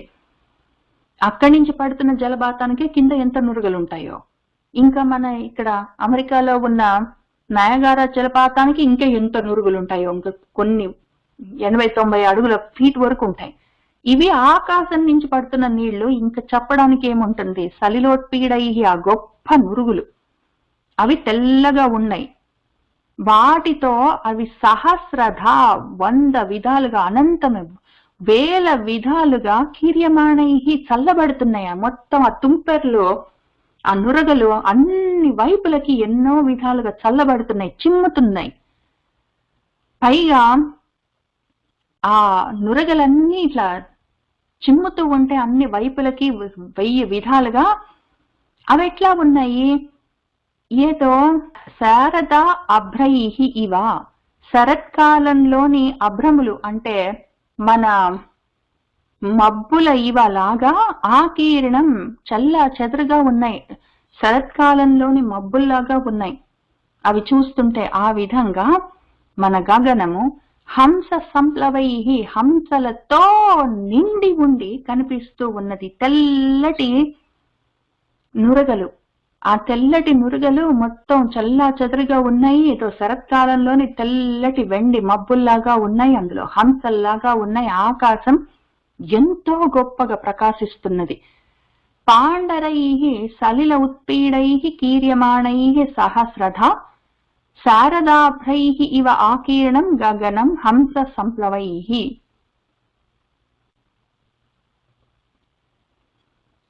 క్వచిత్ ధృతతరం యాతి కుటిలం క్వచిత్ ఆయతం వినతం క్వచిత్ ఉద్ధూతం క్వచిత్ యాతి శనైః శనైః. ఇంకా మన గంగా నది ఎట్లా పరవళ్ళు తొక్కుతున్నది. ఇంతవరకు గంగా నదిలో చాలా జలచరాలన్నీ ఉన్నాయి, అవన్నీ చమచమా వెలుగుతున్నాయి. ఆకాశం అంతా దాన్ని చూడ్డానికి వచ్చిన దేవతలు వాళ్ళు వేసుకున్న ఆభరణాలతో వెలిగిపోతూ ఉన్నది. దాంతో పాటే ఈ గంగా నది యొక్క నురగలన్నీ ఇంకా గొప్పగా తెల్లగా ప్రకాశిస్తున్నాయి. ఇవన్నీ అయ్యాయి కదా. అసలు ఇప్పుడు గంగా నది ఎట్లా ఉంది, దాని ఉరకలు ఎట్లా ఉన్నాయి. క్వచిత్ ఒక్కొక్క చోట కొంచెం కొంచెము ధృతతరం వేగంగా యాతి వెళ్తున్నది.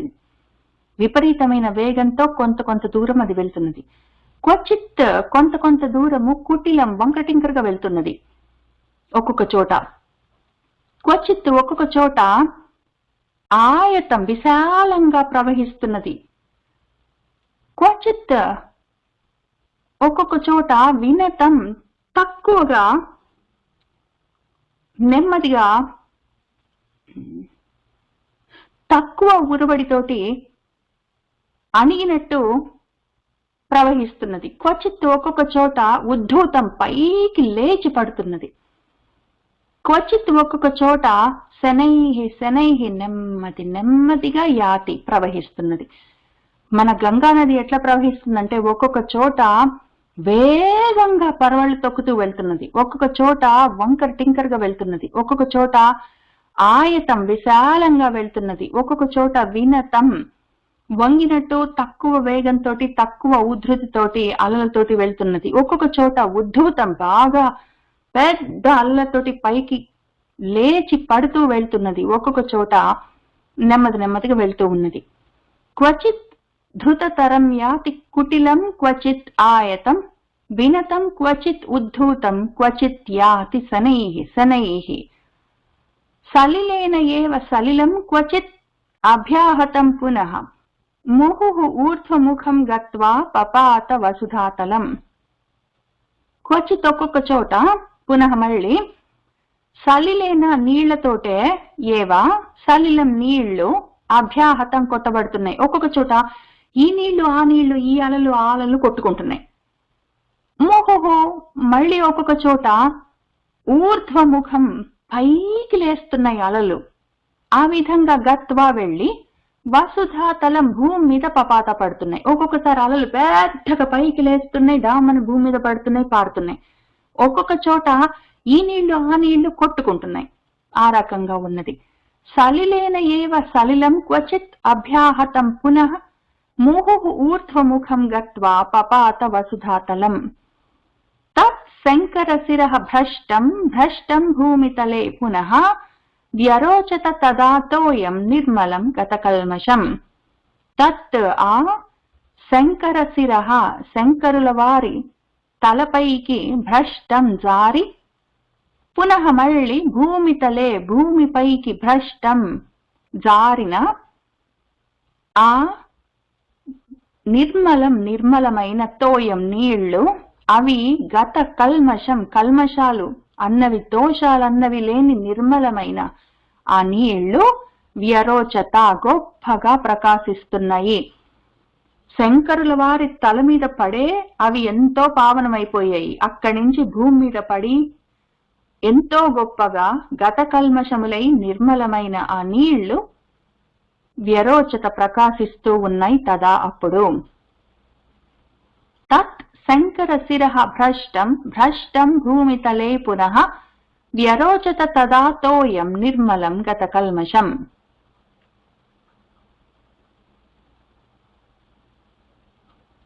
తత్ర దేవర్షి గంధర్వాః వసుధా తలవాసినః భవాంగపతితం తోయం పవిత్రం ఇతి పస్పృశుః. తత్ర అక్కడ దేవ ఋషి గంధర్వాః దేవతలు ఋషులు గంధర్వులు వసుధాతల వాసినః భూమి మీద ఉన్న భూలోకవాసులు కూడా, ఆకాశంలో ఉన్న దేవతలు ఋషులు గంధర్వులే కాదు భూతలంలో ఉన్న మనుషులు కూడా భవుడి యొక్క శివుడి యొక్క అంగము శరీరం పైనుంచి పతితం జారి వస్తున్న ఈ తోయం నీళ్లు పవిత్రం ఇతి అని ఆ నీళ్లను వాళ్ళందరూ దేవతలు ఋషులు గంధర్వులు భూమి మీద ఉన్న వాళ్ళందరూ పస్పృశు స్పృశిస్తున్నారు. ఈ గంగా నది అసలే పవిత్రమైంది. ఇప్పుడు భవుడి యొక్క అంగాన్ని తాకి అది భూమి మీద పడ్డది. మహాపవిత్రము, పరమ పవిత్రము అని వాళ్ళందరూ ఆ నీళ్లను తాకుతున్నారు, స్పృశిస్తున్నారు. తత్ర దేవర్షి గంధర్వాః వసుధా తలవాసినః భవాంగ పతితం తోయం పవిత్రం ఇతి పస్పృశుః.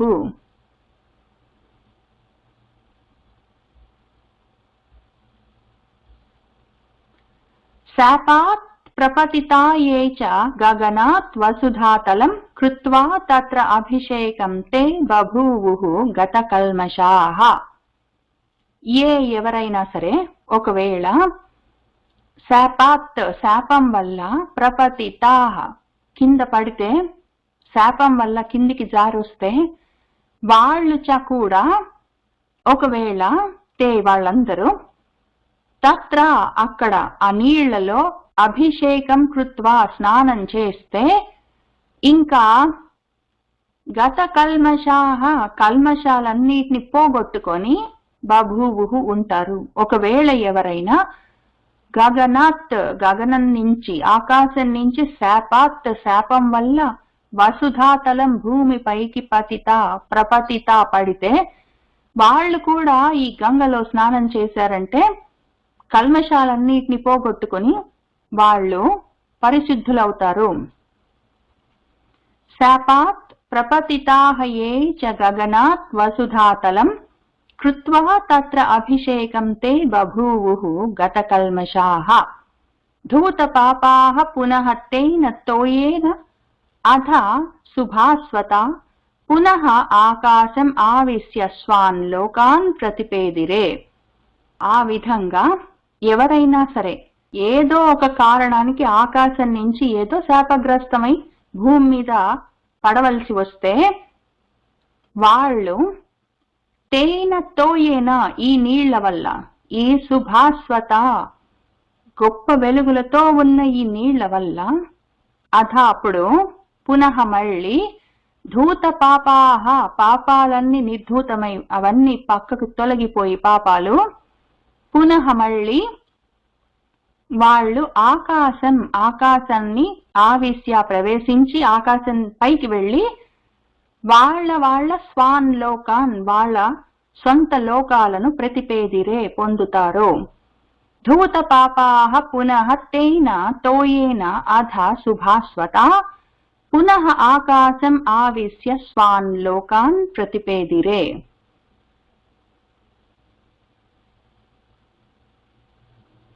ముముదే ముదితః లోకః తేన తోయేన భాస్వత కృతాభిషేకః గంగాయాం బభూవ విగతక్లమః. భాస్వత గొప్పగా ప్రకాశిస్తున్న తేన తోయేన ఆ నీళ్లతో లోకః లోకమంతా ముదితః చాలా సంతోషించింది. ఆ విధంగా సంతోషిస్తున్న లోకము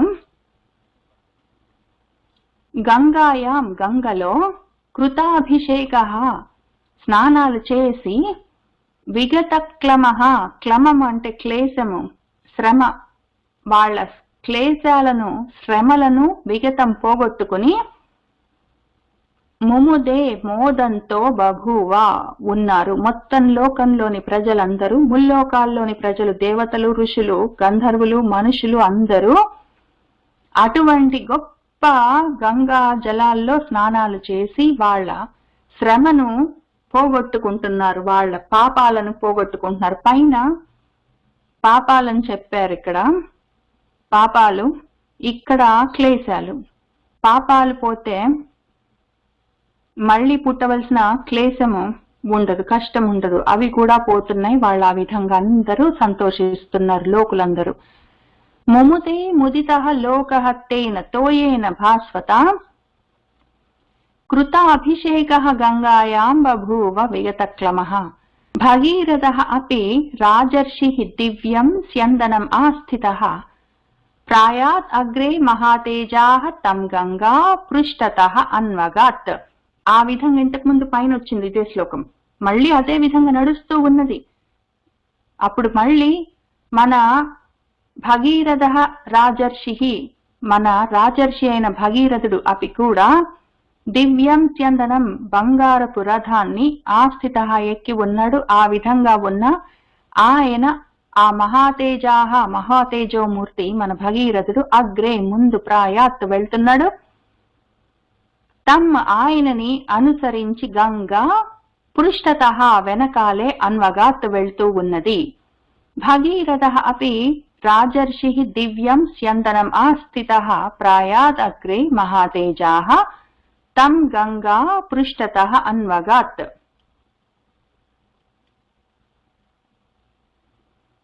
దేవాః సర్షిగణాః సర్వే దైత్య దానవ రాక్షసాః గంధర్వ యక్ష ప్రవరాః సకిన్నర మహా ఉరగాః సర్వాః చ అప్సరసః రామ భగీరథ రథానుగాం గంగాం అన్వగమన్ ప్రీతాః సర్వే జలచరాః చ ఏ. ఓ రామ, అప్పుడేం జరిగిందో తెలుసా నాయన? ఆ విధంగా దేవతలు సఋషిగణాః ఋషిగణాలు ఋషుల సమూహాలు, దేవాః ఋషి గణాః దేవతలు ఋషులు ఆ మొత్తం సమూహాలందరూ సర్వే, పైగా దైత్య దానవ రాక్షసాహ, ఇంకిప్పుడు అది కింది లోకాలకు వెళ్తున్నది. పైనుంచి దేవతలు ఋషులు మునులు గంధర్వులు వాళ్ళందరి గురించి చెప్తూనే ఉన్నారు ఇంతవరకు. తర్వాత భూలోకంలో మనుషులు వాళ్ళు కూడా స్నానాలు చేశారు, పాపాలు పోగొట్టుకున్నారు అని చెప్పారు. ఇప్పుడు దైత్య దానవ రాక్షసులని కలిపారు కాబట్టి కింది లోకాలకు వెళ్తూ ఉన్నది గంగ. త్రిపదగా కదా, పైన ఆకాశం నుంచి భూమి మీదకి వచ్చింది 2 పదాలు మార్గాలయ్యాయి. ఇప్పుడు 3వ మార్గం పాతాళం వైపుకి రసాతలం వైపుకి కూడా వెళ్తూ ఉన్నది. కాబట్టి ఇంకిక్కడ దేవతలు అక్కడ ఆకాశం నుంచి బయలుదేరి వచ్చారు. దేవతలు మధ్యలో ఉన్న ఋషులు, మన భూమి మీద ఉన్న మనుషులు మధ్యలో ఇంకిప్పుడు దైత్యులు దానవులు రాక్షసులు కూడా కూడారు.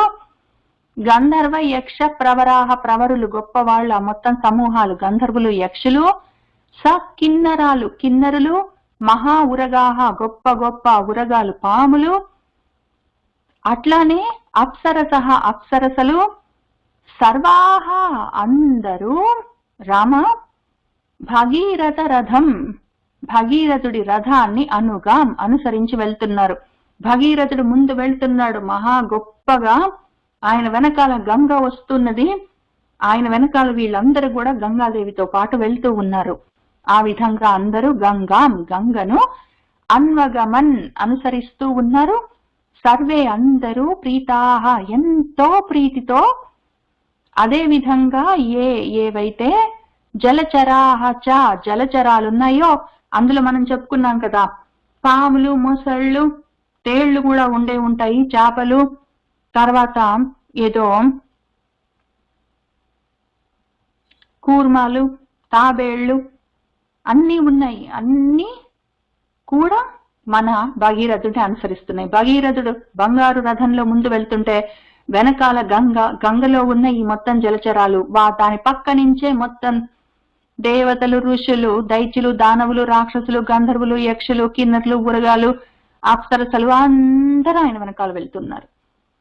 దేవాః సర్షిగణాః సర్వే దైత్య దానవ రాక్షసాః గంధర్వ యక్ష ప్రవరాః సకిన్నర మహా ఉరగాః సర్వాః చ అప్సరసః రామ భగీరథ రథానుగాం గంగాం అన్వగమన్ ప్రీతాః సర్వే జలచరాః చ ఏ.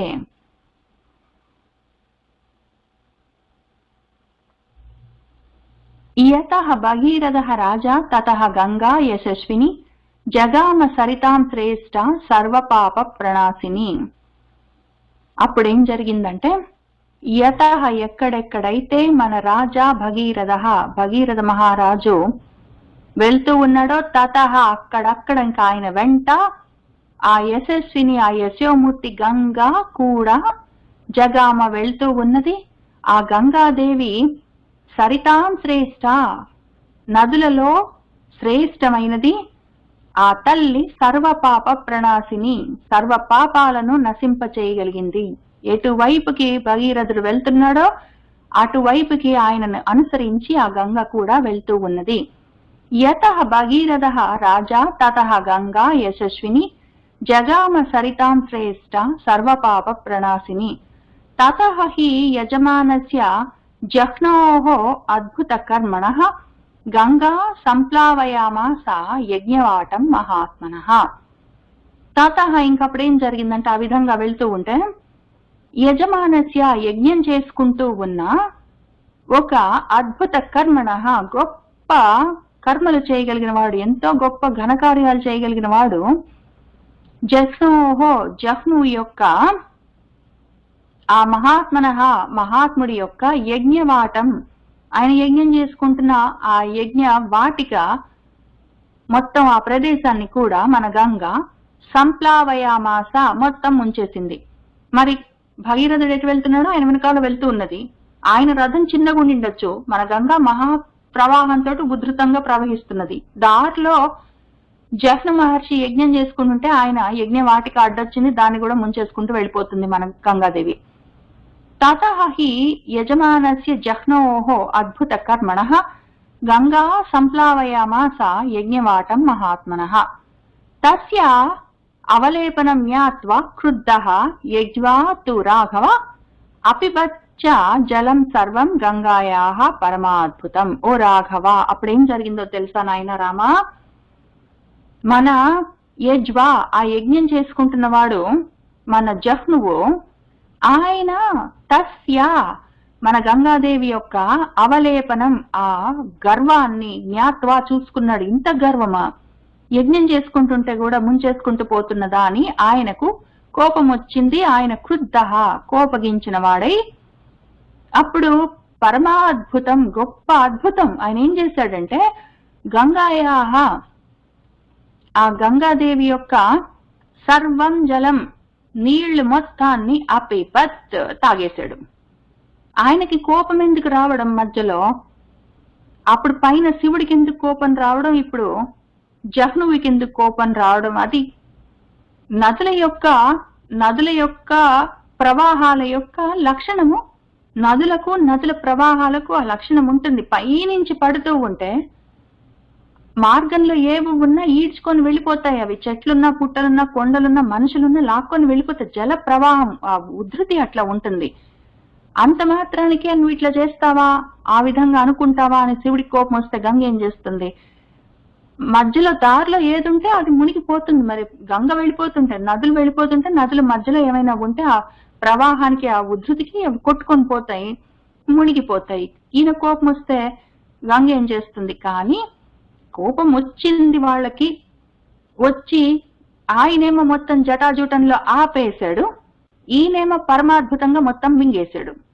ఎందుకు చేయగలిగారు అంటే ఈ పంచభూతాల్లో ఒక భూతము జలము, దానికి ఆ లక్షణం ఉంటుంది, కింది వైపుకి పారడము, వేగంగా వస్తున్నప్పుడు కొట్టుకొని అన్నిటి తీసుకొని వెళ్ళిపోవడము, దాని లక్షణము. అగ్ని ఉంటే దాని ఆ పంచభూతాల్లో ఉన్న ఒక భూతము, మహాభూతం, దాని లక్షణం పైకి మండడము.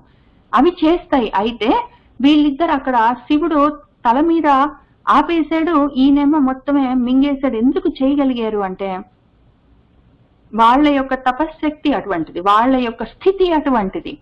వాళ్ళ స్థితి, పరమశివుడు మూర్తిభవించిన జ్ఞాన స్వరూపము, ఆయన స్థితి అటువంటిది, ఆయన చేయగలడు. మన జహ్నువు అంత గొప్ప ఋషి, ఆయన జ్ఞానంతో తపస్సుతోటి చేయగలడు. ఇంతటి గొప్ప గంగాదేవిని వాళ్ళు ఎందుకు ఆపగలిగారు అంటే వాళ్ళలో ఉన్న జ్ఞానము, ఆ తపస్సు, ఆ శక్తి అటువంటిది. కాబట్టి మనకి చిన్న చితక కష్టాలు వస్తే కూడా ఏం చేస్తాం, నా కర్మ ఇట్లా, నా ప్రారంధం ఇట్లా అనుకుంటూ కూర్చోకుండా, మన భగీరథుడు తక్కువ వాడా? ఆయన కూడా వాళ్ళ తపస్సులు అటువంటివి, వాళ్ళ జ్ఞానాలు అటువంటివి, వాళ్ళ పట్టుదలలు, వాళ్ళ శక్తి అటువంటి శక్తిని సాధించుకున్నారు. కాబట్టి వాళ్ళు కావాలంటే ప్రకృతిని ఈ విధంగా నియంత్రించవచ్చు, ప్రకృతిని దాటొచ్చు. అటువంటి అవకాశం ప్రతి వాళ్లకు ఉంది ప్రయత్నం చేస్తే. ఆ విషయం చెప్తున్నారు ఇక్కడ. కాబట్టి తస్య అవలేపనం జ్ఞాత్వా క్రుద్ధః యజ్వా తు రాఘవ అపిబత్ చ జలం సర్వం గంగాయాః పరమాద్భుతం. మరేం చేస్తాము? అడ్డంగా ఉన్నాము, మరి గంగా నదికి అంత ప్రవాహం ఉన్నది, దానికి అంత బలం ఉన్నది, నేను దాన్ని ఆపలేను, నా కర్మ ఇట్లా గాలింది, అందుకని కొట్టుకొని పోతాను అని ఆయన అనుకోలేదు. రాకపోతే ఏం చేస్తాము? మా తాతలందరూ ప్రయత్నం చేస్తారు, వాళ్ళ వల్ల అయింది ఏంటి, ఇప్పుడు నా వల్ల అయ్యేదేంటి, నేను కూడా ఏం చేయలేదు అనుకుంటే భగీరథుడు చేయగలడా? నిలబడి నేను పట్టుకుంటాను అంటే, చూద్దాము కొట్టుకెళ్ళిపోతాను అంటే, నువ్వేంటి కొట్టేది, నేను నిలబడతాను పట్టుకుంటాను అని పట్టుకున్నవాడు అనుకున్నాడు కాబట్టి చేయగలిగాడు. అవునంతే, మరి అడ్డంగా నిలబడితే తల పగులుతుంది, అంత పైనుంచి జలపాతం నెత్తి మీద పడితే బుర్ర పగులుతుంది, మనకెందుకులే అని అనుకుంటే శివుడు చేయగలడా? లేదా ఆ విధంగా అనుకుంటే ఒకవేళ నిలబడి దాన్ని తట్టుకొని నిలబడి పట్టుకొని ఉండగలడా? అవన్నీ చెయ్యాలంటే ముందు మానసికంగా అటువంటి స్థిర స్థితి ఉండాలి, మానసికంగా దృఢంగా ఉండాలి. ముందు మనసు గట్టిగా ఉంటే శరీరంతో ఏమైనా చేయించవచ్చు. మనసే బేలగా ఉంటే శరీరంతో ఏమి చేయించలేము. మనసు గట్టిగా ఎట్లా ఉంటుంది, స్థిరంగా ఎట్లా ఉంటుంది, ధృతితోటి ధైర్యంగా ఎట్లా ఉంటుందంటే జ్ఞానంతో వస్తుంది ఆ శక్తి. ప్రయత్నం చెయ్యాలి, అది నేర్పిస్తున్నది గంగా తరణంలో. శివుడి దగ్గర నుంచి, భగీరథుడి దగ్గర నుంచి, జహ్నువు దగ్గర నుంచి మనకు నేర్పిస్తున్నది అది. తతః దేవాః స గంధర్వాః ఋషయః చ సువిస్మితాః పూజయంతి మహాత్మానం జహ్నుం పురుష సత్తమం గంగాం చ అపి నయంతి స్మ దుహితృత్వే మహాత్మనః. తతః ఇంకప్పుడు దేవాః దేవతలందరూ, స గంధర్వాః గంధర్వులతో సహా కలిసి, ఋషయః చ ఋషులు కూడా, సువిస్మితాః ఆశ్చర్యపోయారు. పాపము పరవళ్లు తొక్కుకుంటూ ఆకాశం నుంచి శివుడి తలపై నుంచి భూమిపైకి జారిన గంగ ఉద్ధృతితోటి మన భగీరథుడి రథం వెంట పరిగెత్తుకుంటూ వస్తుంటే వీళ్ళందరూ పాపం దేవతలు, గంధర్వులు, ఋషులు అందరూ వెంటబడి వస్తున్నారు. ఇప్పుడేం జరిగింది? అధాటున హఠాత్తుగా జహ్నువు యజ్ఞవాటికను ముంచైపోతుంటే ఆయన మింగేశాడు. ఇంకా సడన్ గా ఈ విషయం జరిగేసరికి ఏం జరిగిందో అర్థం కాలేదు వాళ్ళకి.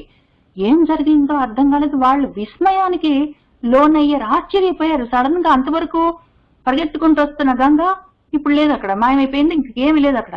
ఇంకా చూసి వాళ్ళు ఆశ్చర్యపోయి వాళ్ళందరూ కలిసి ఆ పురుష సత్తమం, పురుషోత్తముడు అయిన మహాత్ముడైన జహ్నువును పూజించారు.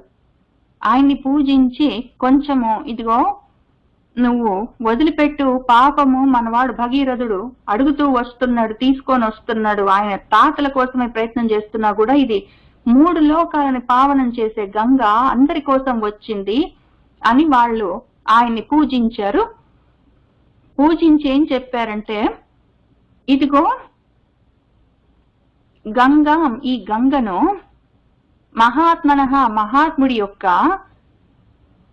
దుహితృత్వే, కూతురుగానే వాళ్ళు నయంతి స్మ పొందారు. వాళ్ళు నీ కూతురే అనుకుంటాం, నువ్వు వదిలిపెట్టు, నీలో నుంచి బయటకు వచ్చిందంటే గంగ నీ కూతురే అవుతుంది, మేము ఆ విధంగా నిర్ణయిస్తున్నామని వాళ్ళు చెప్పారు. ఆయనకి ఆ విధంగా అనుకున్నారు. ఆయన్ని పూజించి వాళ్ళు ప్రార్థిస్తున్నారు. ఎందుకు వీళ్ళు చేస్తున్నారు మధ్యలో? ఇంకా వెనక్కి తిరిగి చూస్తే మన గంగా కనిపించకపోతే మళ్ళీ ఏం చేస్తాడు పాపం మన భగీరథుడు? రథం దిగొచ్చి మళ్ళీ అక్కడ కూర్చొని మళ్ళీ ఒక 1000 సంవత్సరాలు తపస్సు చేసేవాడు. ఇంకా ఇంత ఓపిక లేదు మన వాళ్ళకి, దేవతలకు కూడా. వాళ్ళు కూడా ఆకాశంలో నుంచి దిగిన గంగ వెంట వస్తూ ఉన్నారు. దేవతలు, ఋషులు, మునులు, గంధర్వులు అందరూ, వాళ్ళందరూ కూడా ఇన్వెస్ట్ అయ్యారు.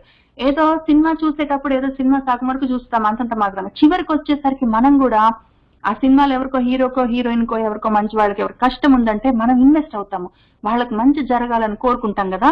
అట్లా వీళ్ళందరూ కూడా వెంటబడి వచ్చి సడన్ గా మాయమైపోయేసరికి వాళ్ళు ఇన్వెస్ట్ అయ్యి ఉన్నారు కాబట్టి వాళ్లే అడిగారు ఆ జహ్నువును వదిలిపెట్టమని.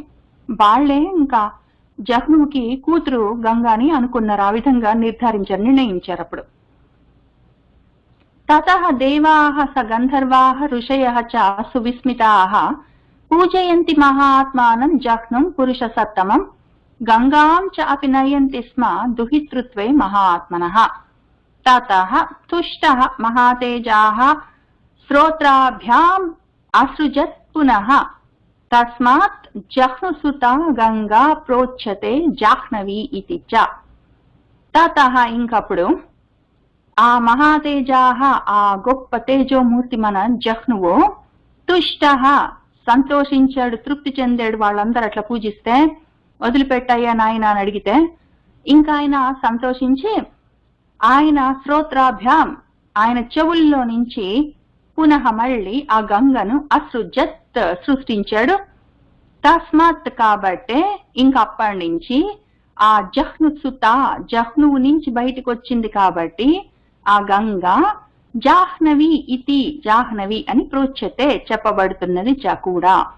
తతః తుష్టః మహాతేజాః శ్రోత్రాభ్యాం అసృజత్ పునః తస్మాత్ జహ్నుసుతా గంగా ప్రోచ్యతే జాహ్నవి ఇతి చ. జగామ చ పునః గంగా భగీరథ రథానుగా సాగరం చాపి సంప్రాప్త సా సరిత్ప్రవరా తదా రసాతలం ఉపాగచ్చత్ సిద్ధ్యర్థం తస్య కర్మణః. పునః మళ్ళీ మన గంగ యథావిధిగా భగీరథ రథాన్ని అనుసరిస్తూ ప్రయాణం చేస్తూ ఉన్నది. ఆ విధంగా జగామ ఆయన వెంటే వెళ్ళింది. వెళ్ళి వెళ్ళి వెళ్ళి వెళ్ళి సా ఆమె ఆ సరిత్ప్రవర నదులలో శ్రేష్టమైనది ఆ గంగాదేవి. తదా అప్పుడు సాగరం సముద్రుణ్ణి చ అపి కూడా సంప్రాప్త పొందింది. ఆ విధంగా ప్రవహించి ప్రవహించి ప్రవహించి భగీరథుడు వెంట వెళ్ళి వెళ్ళి వెళ్ళి చివరికి సముద్రం చేరింది మన గంగాదేవి. ఆ తర్వాత తస్య మన భగీరథుడి యొక్క కర్మణః పని ఉన్నది ఒకటి. భగీరథుడు ఒక పని పెట్టుకున్నాడు. అది భూమి మీద కాదు, ఆ పని రసాతలంలో ఉంది, కింద ఎక్కడో పాతాళం కింద. ఆ రసాతలంలో ఆయన ముత్తాతల శవాలు బూడిద కుప్పలై పడున్నాయి. దాన్ని ఊర్ధ్వలోకాలకి పంపించడం కోసం ఆయన ఒక పని పెట్టుకొని ఇంత కష్టపడి భగీరథ ప్రయత్నం చేశాడు ఆయన. కాబట్టి ఆయన పనిని సిద్ధ్యర్థం సిద్ధింప చేయడం కోసం, ఆయన పని చేసి పెట్టడం కోసం ఆ తల్లి రసాతలాన్ని ఉపాగచ్చత్ చేరింది. జగామచ పునః గంగా భగీరథ రథానుగా సాగరం చ అపి సంప్రాప్త సా సరిత్ప్రవరా తదా రసాతలం ఉపాగచ్చత్ సిద్ధ్యర్థం తస్య కర్మణః. భగీరథః అపి రాజర్షిః గంగాం ఆదాయ యత్నతః పితామహాన్ భస్మకృతాన్ అపశ్యత్ దీనచేతనః. మన రాజర్షిః మన రాజఋషి భగీరథః అపి భగీరథుడు కూడా యత్నతః ఎంతో ప్రయత్నం చేసి, మన భగీరథ ప్రయత్నం చేసి గంగాదేవిని ఆదాయ తీసుకుని వెళ్ళాడు పాపము. కానీ పితామహాన్ ఆయన పితరులు, ఆయన ముత్తాతలు ఆ విధంగా భస్మీకృతాన్ భస్మరాసులు బూడిద కుప్పలయ్యారని అపశ్యత్ చూసుకుని దీన చేతన బాగా దిగులుతో చెందిన దుఃఖిస్తున్న మనసు కలిగిన వాడయ్యాడు పాపం. అంతకన్నా ముందు విన్నాడు అంతే. ఆయన రసాతలం దాకా వెళ్ళి ఎక్కడ చూశాడు, ఆయన ముత్తాతలు ఎక్కడున్నారో బూడిద కుప్పలై చూడలేదు పాపం. విన్నాడు. ఇన్నాళ్ల నుంచి వాళ్ళ తండ్రులు తాతలు చేసిన ప్రయత్నాలు వాళ్ళు ఆలోచించుకున్నారు. ప్రయత్నం దాకా ఎక్కడొచ్చింది, వాళ్ళు ఆలోచించుకుంటే చచ్చిపోయారు వాళ్ళు కూడా. వింటూ పెరిగాడు ఈ కథలన్నీ. ఆయన ఏదో విధంగా నేను సాధిద్దాం అనుకున్నాడు, సాధించి గంగను తీసుకొని వెళ్ళి అక్కడ ముత్తాతల బూడిద కుప్పల్ని చూడగానే ఆయనకి ఏడుపు వచ్చింది పాపం. భగీరథః అపి రాజర్షిః గంగాం ఆదాయ యత్నతః పితామహాన్ భస్మకృతాన్ అపశ్యత్ దీనచేతనః అథ తత్ భస్మనాం రాసిం గంగా సలిలం ఉత్తమం ప్లావయద్ధూత పాప్మానః స్వర్గం ప్రాప్తాః రఘుత్తమ. ఓ ఉత్తమ, రఘు అంశంలో ఉత్తముడైన వాడా ఓ రామ. అధ ఇంకప్పుడు తత్ ఆ యొక్క భస్మనాం రాసిం ఆ బూడిద కుప్పలన్నీ గంగా సలిలం ఉత్తమం ఆ ఉత్తమమైన గంగా నీళ్లలో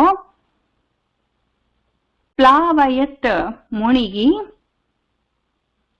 ధూత పాప్మానః పాపాలు కల్మషాలన్నీ పోయిన వాళ్ళై ఇంకా ఆయన పితరులందరూ స్వర్గాన్ని ప్రాప్తాహ పొందారు ఓ రామ.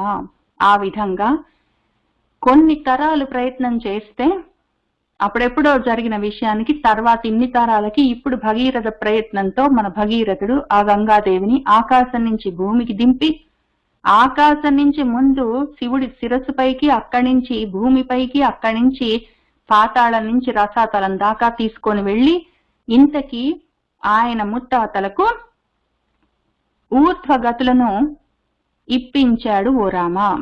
అధ తత్ భస్మనాం రాశిం గంగా సలిలం ఉత్తమం ప్లావయద్ధూత పాప్మానః స్వర్గం ప్రాప్తాః రఘూత్తమా. ఇత్యార్షే శ్రీమద్ రామాయణే వాల్మీకి ఆదికావ్యే బాలకాండే 43 సర్గ సంపూర్ణం. సర్వం శ్రీ సీతారామచంద్ర ప్రభు పాదారవిందార్పణమస్తు. మంగళం కోసలేంద్రాయ మహనీయ గుణాత్మనే చక్రవర్తి తనూజాయ సార్వభౌమాయ మంగళం. వేద వేదాంత వేద్యాయ మేఘశ్యామమూర్తయే పుంసాం మోహన రూపాయ పుణ్యశ్లోకాయ మంగళం.